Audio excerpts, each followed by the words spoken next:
नमस्कार दोस्तों। देश की संसद 5 दिनों से नहीं चल रही है। आज छठा दिन है। विपक्षी दल लगातार कह रहे हैं, प्रधानमंत्री मोदी से गुहार लगा रहे हैं, अपील कर रहे हैं कि आप सदन के फ्लोर पर आइए और देश को बताइए कि मणिपुर में हालात बेकाबू क्यों हुए, महिलाओं के साथ गैंगरेप क्यों हुआ, इतनी हत्याएं क्यों हुई, 5,000 घर क्यों जलाए गए, 50-60 हजार लोग बेघर क्यों हुए। आप बताइए, क्योंकि मणिपुर में आपकी सरकार, केंद्र में आपकी सरकार, डबल इंजन की सरकार, वादे आपके, सब कुछ दावे आपके। 6 साल से मणिपुर में आपकी सरकार के रहते जो 80 दिनों से 82 दिनों से हुआ, जिम्मेदारी आपकी, तो जवाब आपको देना होगा। प्रधानमंत्री मोदी संसद से, सदन के फ्लोर से गायब हैं। लेकिन कहां कहां हैं? उनकी मौजूदगी की तस्वीरें अलग अलग जगहों से आ रही हैं। तस्वीरें कल भी आई, आपने भी देखा होगा। टेलीविजन चैनलों के जरिए आप तक भी पहुंचे होंगे। शाम को भाषण भी दिया, दोपहर में पूजा पाठ की तस्वीरें भी पहुंची, और शाम को भाषण में उन्होंने एक नया लॉलीपॉप दिया कि देश को हम अगले 5 साल में जब तीसरा टर्म हमें देंगे तो हम टॉप 3 इकोनॉमी में पहुंचाएंगे। तो यह कहकर उन्होंने कह दिया कि तीसरी बार तो मैं जीत रहा हूं। ऐलान जीत उन्होंने कल कर दिया। चुनाव 10 महीने 9 महीने बाद होने हैं, और वादा बड़ा कि हम टॉप 3 इकोनॉमी में पहुंचाएंगे। वादा तो तब भी था 5 ट्रिलियन इकोनॉमी। बेरोजगारी से लेकर महंगाई, उन मुद्दों की तो बात ही छोड़िए। मणिपुर पर लौटते हैं। प्रधानमंत्री मोदी को कहां होना चाहिए था?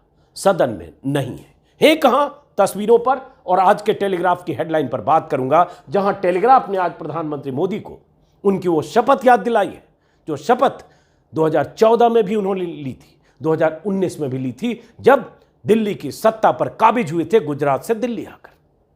पहली बार 14 में, दूसरी बार 2019 में।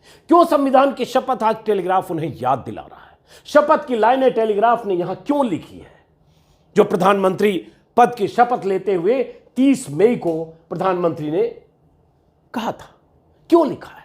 यह सब बताने से पहले प्रधानमंत्री मोदी के बारे में यह कहा गया। कल मल्लिकार्जुन खड़गे, जो कांग्रेस के अध्यक्ष हैं, राज्यसभा में कहा कि मोदी जी इसी पार्लियामेंट में अपने दफ्तर में होते हैं, वहां से बैठकर सब कुछ देख रहे होते हैं, संसद टीवी के जरिए उन्हें पता होता है, बाकी कारिंदे भी हैं कि अंदर क्या हो रहा है, बवाल हो रहा है, सवाल हो रहा है, हंगामा हो रहा है, प्रदर्शन हो रहा है, बाहर भी भीतर भी। सिर्फ वो नहीं आ रहे हैं तो फ्लोर पर, जवाब नहीं दे रहे हैं तो फ्लोर पर, बाकी भाषण दे रहे हैं, हर तरह के कार्यक्रम कर रहे हैं, हर तरह के लोगों से मिल, सिर्फ फ्लोर पर नहीं आ रहे हैं। लेकिन अब अविश्वास प्रस्ताव का नोटिस स्वीकृत हो चुका है। तारीख मुकर्रर होते ही विपक्षी दलों के हमले होंगे, सवाल होंगे, भाषण होगा, सत्ता पक्ष की तरफ से जवाब होगा। आखिरी जवाब प्रधानमंत्री मोदी को देना होगा। उन सवालों का जवाब देना होगा जिन सवालों से प्रधानमंत्री मोदी भागते रहे, जिन सवालों से बचते रहे, जिन सवालों का सामना नहीं करना चाहते। तो एक तरह से प्रधानमंत्री मोदी के सामने अविश्वास प्रस्ताव का विपक्ष ने जो नोटिस दिया है, उससे सरकार भले बच जाए, लेकिन सवाल से बच नहीं पाएंगे मोदी। यही विपक्ष कह भी रहा था कि हम चाहते हैं कि मोदी सदन में जवाब दें, हमारे पास कोई उपाय नहीं था। अविश्वास प्रस्ताव पेश कर दिया। लेकिन वापस लौटते हैं टेलीग्राफ पर। प्रधानमंत्री मोदी ने संविधान की शपथ ली। संविधान की शपथ लेता है मुख्यमंत्री, मंत्री सब।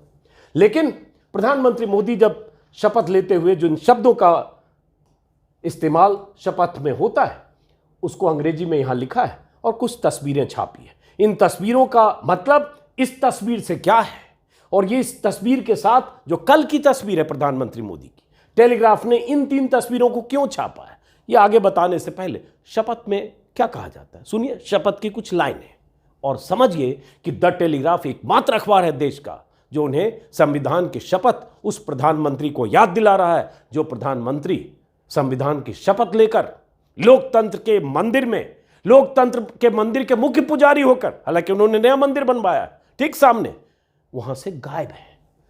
सुनिए। मैं नरेंद्र दामोदर दास मोदी गौर से सुनिएगा। ईश्वर की शपथ लेता हूं कि मैं विधि द्वारा स्थापित भारत के संविधान के प्रति सच्ची श्रद्धा और निष्ठा रखूंगा। मैं भारत की प्रभुता और अखंडता अक्षुण्ण रखूंगा। मैं संघ के प्रधानमंत्री के रूप में अपने कर्तव्यों का श्रद्धापूर्वक और शुद्ध अंतःकरण से निर्वहन करूंगा तथा मैं भय बस यही लाइन बहुत अहम है। उनकी शपथ में, जो शपथ लेते हुए प्रधानमंत्री कहते हैं, चूंकि संविधान की शपथ होती है, संविधान के प्रति सच्ची श्रद्धा और निष्ठा रखूंगा। विधि द्वारा स्थापित संविधान के प्रति, स्थापित भारत के संविधान के प्रति मैं भारत की प्रभुता अखंडता अक्षुण्ण रखूंगा। ये तो इसमें कोई बात ही नहीं है। लेकिन अगली लाइन अहम है। मैं संघ के प्रधानमंत्री के रूप में अपने कर्तव्यों का श्रद्धापूर्वक और शुद्ध अंतःकरण से निर्वहन करूंगा। यही याद दिलाया है द टेलीग्राफ ने। यहां अंग्रेजी में है, लेकिन चूंकि प्रधानमंत्री ने भाषण हिंदी में दिया, इसलिए उनका भाषण भी सुनाया और मैं हिंदी में टेक्स्ट भी। क्या आपको लगता है कि प्रधानमंत्री मोदी शुद्ध अंतःकरण के साथ कर्तव्यों का श्रद्धापूर्वक निर्वहन कर रहे हैं, जो शपथ उन्होंने ली थी? शुद्ध अंतःकरण आपको दिख रहा है? वो प्रधानमंत्री जो 78 दिन तक चुप रहता है मणिपुर की घटना पर, वो प्रधानमंत्री जिसने 2017 में मणिपुर में वोट मांगते वक्त मणिपुर को लोगों को कहा था कि केंद्र की जो सरकार पहले रही है और यहां जो सरकार पहले रही है, उन्होंने मणिपुर को बर्बाद किया, हमें आप मणिपुर की जिम्मेदारी दीजिए। वो प्रधानमंत्री मोदी जो 2022 में कहता है इस बार जो आप बीजेपी को वोट दे रहे हैं अगले 25 साल तक मणिपुर का भविष्य निर्धारित करेगा, वो प्रधानमंत्री जिसकी डबल इंजन सरकार का एक हिस्सा मणिपुर में जो है, उस सरकार के रहते 80 दिनों 85 दिन अब हो गए, बल्कि मणिपुर में हालात बेकाबू है। गैंग रेप, हत्याएं, 5000 घर जलाना, 50-60 हजार लोगों का बेघर होना, स्त्रियों का नग्न होकर परेड कराना, गैंग रेप, माताओं बहनों सबका कत्ल, सब कुछ हिंसा का चरम। और उसके बाद प्रधानमंत्री की चुप्पी, संसद सत्र शुरू होने के पहले दिन रस्म अदायगी और उसके बाद संसद से गायब। जवाब नहीं देंगे, हम भाषण देंगे। मणिपुर में चुनाव होता तो भाषण देंगे। क्या वो शुद्ध अंतःकरण है? अगर शुद्ध अंतःकरण है तो क्यों नहीं प्रधानमंत्री आते हैं संसद में और कहते हैं कहां चूक हुई, किसकी गलती है? ये तो कह नहीं सकते कि नेहरू की गलती है, ये तो कह नहीं सकते कि मनमोहन सिंह की गलती है, ये तो कह नहीं सकते कि इंदिरा गांधी की गलती है, ये तो कह नहीं सकते कि लाल बहादुर शास्त्री की गलती है, ये भी नहीं कह सकते कि नरसिंह राव की गलती है। क्या कहेंगे? क्योंकि सरकार तो 6 साल से आपकी है और उसके बाद क्या टोपी ट्रांसफर करने की गुंजाइश नहीं है, इसलिए प्रधानमंत्री नहीं आना चाह रहे, नहीं बोलना चाह रहे? ऐसे बहुत सारे सवाल हैं। लेकिन बात संविधान की, बात उस शपथ की जो शपथ द टेलीग्राफ ने उन्हें याद दिलाई है, जिसमें उन्होंने कहा, बार बार रिपीट करता हूं, संघ के प्रधानमंत्री के रूप में अपने कर्तव्यों का श्रद्धापूर्वक और शुद्ध अंतःकरण से निर्वहन करूंगा। शुद्ध अंतःकरण, कितना शुद्ध अंतःकरण है देखिए कि अपने भाषण में उन्होंने परसों जो विपक्षी दलों का मोर्चा है उसको इंडिया से, इंडियन मुजाहिदीन से जोड़ दिया, ईस्ट इंडिया कंपनी से। और पहले दिन जब आए थे संसद सत्र शुरू होने के पहले दिन, तब उन्होंने मणिपुर के साथ राजस्थान और दूसरे छत्तीसगढ़ का जिक्र कर दिया। बहरहाल अब लौटते हैं टेलीग्राफ पर और कुछ और तस्वीरें भी आगे आपको दिखाएं। क्यों कहा? और ये बड़ी बात है, सवाल पूछना। मीडिया का काम ही यही है, पूछे कि प्रधानमंत्री जी चुप क्यों है, बोलिए। चुप्पी आपने तब तोड़ी जब आपके पास कोई विकल्प नहीं था, वीडियो वायरल हो गया। लेकिन टेलीग्राफ ने क्या किया है, यह तस्वीर छापी है प्रधानमंत्री मोदी की कल की तस्वीर। आप अखबारों के जरिए, चैनलों के जरिए देख चुके होंगे। प्रगति मैदान में कन्वेंशन सेंटर का भारत मंडपम का उद्घाटन था। शाम को उन्होंने भाषण भी दिया, बड़ी बड़ी बातें कर दी और एकदम पूरे धार्मिक रीति रिवाज से पुजारियों के जत्थे के साथ पूजा पाठ, हवन, हर चीज जो भी होता है पूजा पद्धति, उसका निर्वाह करती। यही लिखा है नीचे टेलीग्राफ ने पीटीआई के हवाले से तस्वीर छापी और यही लिखा है कि कैसे प्रधानमंत्री ने हवन किया और जो रीडेवलप्ड प्रगति मैदान में कन्वेंशन सेंटर है उसका उद्घाटन किया एकदम। लेकिन उसके बाद ये तस्वीरें क्या कहती है? और प्रधानमंत्री ऐसे मौकों पर जब आते हैं, जैसे नई संसद का भी जब उद्घाटन हुआ था, तो एकदम धार्मिक रीति रिवाज से पुजारियों के दस्ते, जत्थे, सिंगोल, और ऐसा लग रहा था कि ये लोकतंत्र का मंदिर वो संसद नहीं है जहां संविधान के मुताबिक देश चलना चाहिए, जहां शपथ ली जाती है संविधान की, बल्कि वो धर्म संसद है। जहां पुजारियों का दस्ता है और मुख्य पुजारी प्रधानमंत्री मोदी हैं। हो सकता है उनके हिंदू हृदय सम्राट जैसी तस्वीर आने से उनके जो करोड़ों समर्थक हैं खुश होते हैं, और यही उन्हें गुमान है कि उन्हें लगता है 303 सीटें जनता ने दी है और उनकी इसी तरह की तस्वीरें जनता देखना चाहती है। इसीलिए पुजारियों के दस्ते उस संसद के उद्घाटन के वक्त उस तरह से वहां जो भी पूजा पाठ उपक्रम कर रहे थे जैसे कोई धर्म संसद का उद्घाटन हो रहा हो। तो सवाल उठता है, संविधान में तो सेकुलर शब्द का भी इस्तेमाल है, और सेकुलर का मतलब होता है सर्वधर्म समभाव, कोई भेदभाव नहीं, हिंदू मुस्लिम सिख ईसाई सब, और आप सबके प्रधानमंत्री हैं। लेकिन आप ऐसे मौकों पर धार्मिक अनुष्ठान करते हुए, पुजारियों की मौजूदगी में पूरा टीका लगाकर हवन करते हुए आप एक धर्म विशेष के हृदय सम्राट दिखते हैं, और वही प्रधानमंत्री दिखना भी चाहते हैं। यही संविधान की शपथ का जिक्र करते हुए टेलीग्राफ ने आईना दिखाया। अब जो 3 तस्वीरें, इन तस्वीरों में यहां जो दिख रहे हैं ये देश के जांबाज जवान हैं जो करगिल मोर्चे पर भारतीय सेना में सूबेदार की हैसियत से तैनात थे। देश की हिफाजत के लिए, सरहद की हिफाजत के लिए दुश्मनों की गोलियों की परवाह नहीं की। लेकिन इन्हें अफसोस है कि अपनी पत्नी की आबरू नहीं बचा पाए। अपनी पत्नी के साथ जो दरिंदगी हुई, उन दरिंदों से अपनी पत्नी को नहीं बचा पाए। जानते हैं, इनकी पत्नी भी उन्हीं महिलाओं में एक थी जिन्हें नग्न परेड कराया गया, जिनके साथ दरिंदगी और राक्षसी प्रवृत्ति के लोगों ने जो भी किया। अफसोस, चिंता और इनकी मन स्थिति की कल्पना आप कर सकते हैं। तस्वीर इनकी नहीं दिखाई जा सकती है, नहीं दिखाते, और बहुत सारे लोग हाल के दिनों में जाकर 3, 4, 5 दिनों से इनकी बात कर रहे हैं और बार बार यही करें, मैंने देश को तो बचाया, दुश्मनों की परवाह तो नहीं की, लेकिन पत्नी को नहीं बचा पाया। कितनी तकलीफ होगी इस आदमी के भीतर। लेकिन प्रधानमंत्री क्या कर रहे हैं? दूसरी तस्वीर, ये तस्वीर भी एक परिवार की है, जिस परिवार के एक युवा बेटे, अंडर ग्रेजुएट बेटे की स्टूडेंट जो था, उसे मणिपुर में मार दिया गया बेरहमी से, और उसके बाद मई के शुरुआती हफ्ते में, और वो परिवार अपने बेटे की तस्वीर लेकर, माँ होंगी शायद, बहन और जो भी हैं, तस्वीर लेकर गुहार लगा रही है। तीसरी तस्वीर डेविड नाम के एक शख्स की है, जिसकी अब बोलने में भी दिक्कत है, जिसकी गर्दन काट दी गई। वो तस्वीरें वायरल हुई थी। ये तीसरी तस्वीर है। ये 3 तस्वीर प्रधानमंत्री की इस तस्वीर के बरक्स सामने है। इस तस्वीर में पूजा पाठ करते हुए संसद से गायब प्रधानमंत्री, ठीक है, वो भी होना चाहिए। अगर नई इमारत बनी है, नई बिल्डिंग बनी है और प्रधानमंत्री के तौर पर उद्घाटन करते होना चाहिए। लेकिन सवाल उठता है, इनका कौन ख्याल रखेगा? इनके जख्मों पर कौन मरहम लगाएगा? इनके साथ जो बीती है उसके लिए कौन इनका दर्द बांटेगा और कौन अफसोस जताएगा? कौन कहेगा कि हम शर्मिंदा हैं, आपके साथ जो हुआ वो हमारी नाकामी है, हमारा नाकारापन है, हमारा सिस्टम, हमारी सरकार, हमारी पुलिस आपकी हिफाजत नहीं कर पाई, हम शर्मिंदा हैं, आपसे माफ़ी मांगते हैं। कौन कहेगा? इन्हीं को तो कहना है जो यहाँ हवन कुंड के सामने बैठकर पूजा कर रहे हैं और शाम को भाषण दे रहे हैं। देश को एक बार और, तीसरी बार हम सत्ता में आएंगे और टॉप 3 इकोनॉमी में देश को पहुंचाएंगे। तालियां बज रही है जैसे कुछ हुआ ही नहीं, कोई फर्क ही नहीं पड़ रहा, संसद में क्या बवाल सवाल है, कोई मतलब ही नहीं है। तो ये टेलीग्राफ आईना दिखा रहा है, प्रधानमंत्री की नजर कब इन तक पहुंचेगी, कब प्रधानमंत्री यहां जाएंगे? यही सवाल टेलीग्राफ इन तस्वीरों के हिसाब से उससे और संविधान की शपथ याद दिलाकर प्रधानमंत्री मोदी से पूछ रहा है। बहरहाल प्रधानमंत्री मोदी अब जवाब देंगे, क्योंकि अब उनके पास कोई विकल्प नहीं है, मजबूरी है, क्योंकि संसद में अविश्वास प्रस्ताव पर बहस होना है अब। और बार बार मैं कहता हूं, बहुत सारे लोगों को लगेगा कि आप हिंदू विरोधी बात करते हैं, लोग कहने लगते हैं। हिंदू विरोधी की बात नहीं, मैं भी हिंदू हूं, मेरी माँ या मेरी फैमिली में प्रैक्टिसिंग हिंदू है, पूजा भी करते हैं, घर में छोटा सा मंदिर भी, क्या फर्क पड़ता है?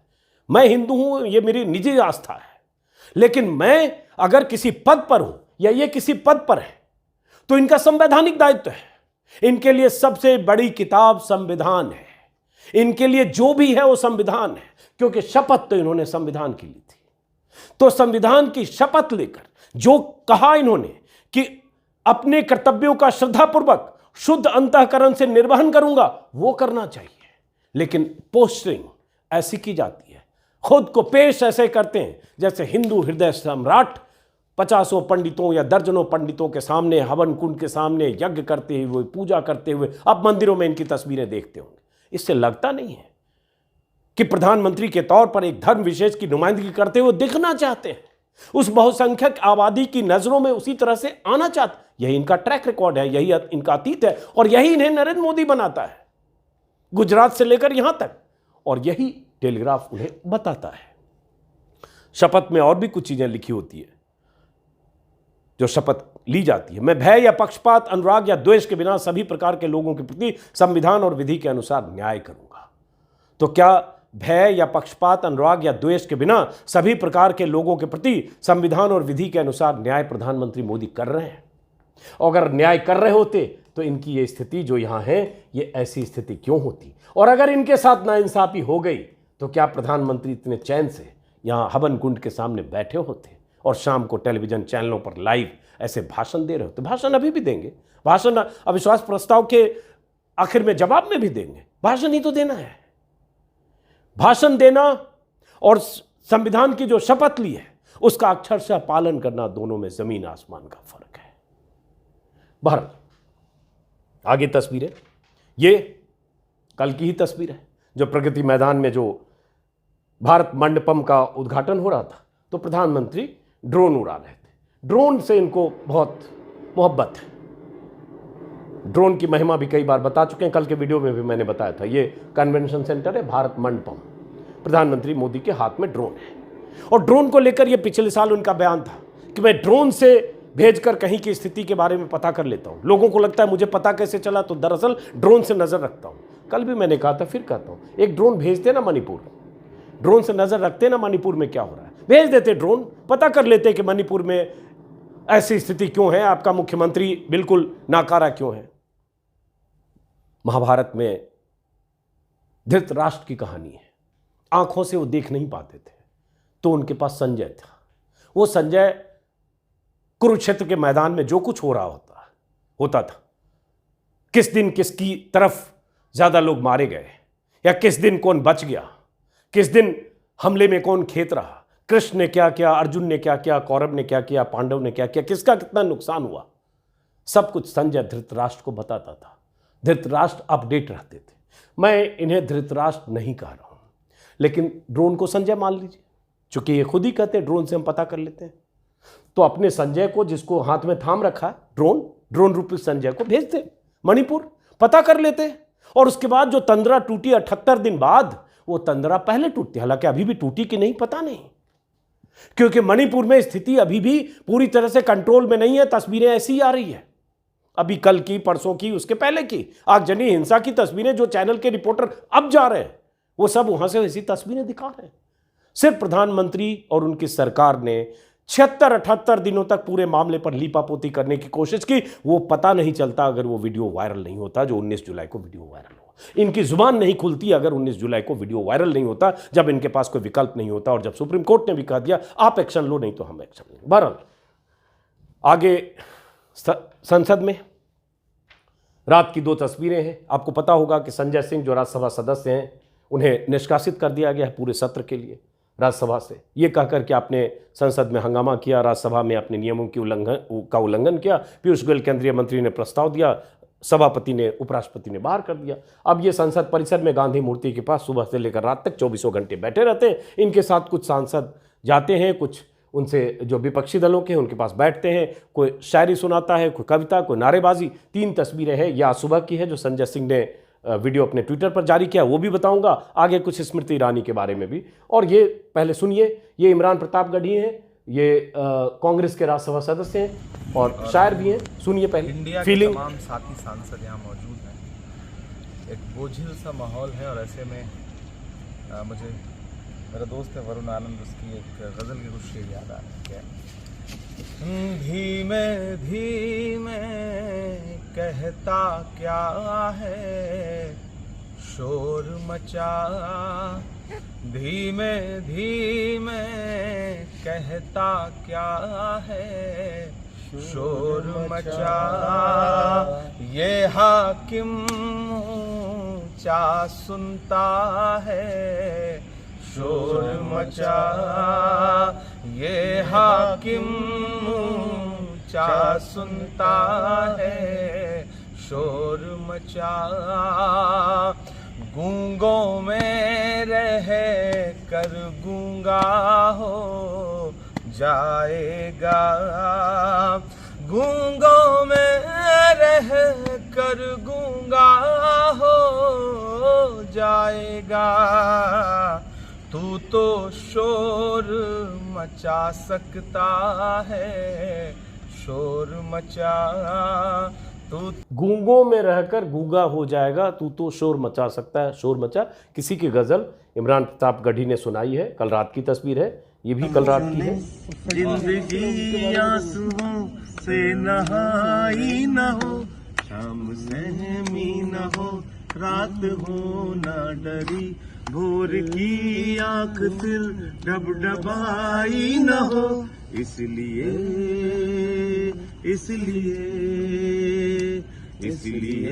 राह संघर्ष की हम चुने, जिंदगी आंसुओं से नहाई न हो, शाम सहे। ये अपने अपने ढंग से जो उनको कोई कविता, कोई नज्म, कोई शायरी, कोई शेर, जो भी है अपने ढंग से लोग अपनी अभिव्यक्ति को व्यक्त करते हैं। चूँकि वहीं बैठना है, गांधी मूर्ति पीछे है, और उसके बाद अपना विरोध भी जताना है। तो संजय सिंह, उनके साथ बाकी लोग, ये आम आदमी पार्टी के सांसद हैं, और बाकी लोग वहाँ ये यामी याज्ञनिक है। इन्हीं के सवाल पर जो इन्होंने स्मृति ईरानी से, कांग्रेस की सांसद है, इन्हीं के सवाल पर स्मृति ईरानी बौखलाई थी, जो आगे मैं दिखाऊंगा सुबह के वीडियो, कल शाम रात के वीडियो में वैसे विस्तार से। संजय सिंह ने आज सुबह ट्विटर पर यह वीडियो डाला, जरा ये। जैन साथियों, आज धरने का चौथा दिन है, टीम इंडिया के धरने का, और एक ही सवाल है देश के प्रधानमंत्री से कि प्रधानमंत्री जी सदन में आइए और मणिपुर की हिंसा पर बोलिए। मैं चंद लाइनों से प्रधानमंत्री और इस देश की सरकार के बारे में कहना चाहता हूं। अगर माहौल जहरीला हो जाए तो हर जानो बदन को खतरा है, माली खुद नोच डाले फूलों को तो चमन को खतरा है, औलाद निकम्मी हो जाए तो धन को खतरा है, सरकार निकम्मी हो जाए तो वतन को खतरा है। आज एक ऐसी निकम्मी सरकार इस देश में बैठी हुई है जो इस वतन के लिए खतरा बन चुकी है, अमन और चैन के लिए खतरा बन चुकी है। बहरहाल ये संजय सिंह थे, पता नहीं पूरे सत्र के लिए बाहर हैं, लेकिन फिर भी संघर्ष कर रहे हैं। ये कल स्मृति ईरानी का वीडियो था, कल रात का वीडियो आपने देखा होगा। जब मैं रिकॉर्ड कर रहा हूँ तब तक 14 लाख लोग मेरे यूट्यूब चैनल पर देख चुके हैं। मणिपुर के मुद्दे पर कुछ सवालों से स्मृति ईरानी बौखलाई, और बौखलाहट में इतने आक्रोश में आई, इतने जोर से नाराजगी अपनी जाहिर की, इतनी चीखी कि लगा कि जिस माइक से उनकी आवाज़ कैप्चर हो रही है कहीं वो माइक न फट जाए, कहीं वो स्पीकर न फट जाए। इतना गुस्सा था, चेहरा एकदम गुस्से से, आक्रोश से भरा हुआ, तमतमाया हुआ। क्यों? क्योंकि कह दिया कि महिला मंत्री मणिपुर पर कब बोलेंगी, और पूछ दिया कांग्रेस की यामी याज्ञनिक ने, उसके पहले उद्धव गुट की सेना की प्रियंका चतुर्वेदी ने। बौखलाहट इनके चेहरे पर ऐसी आई।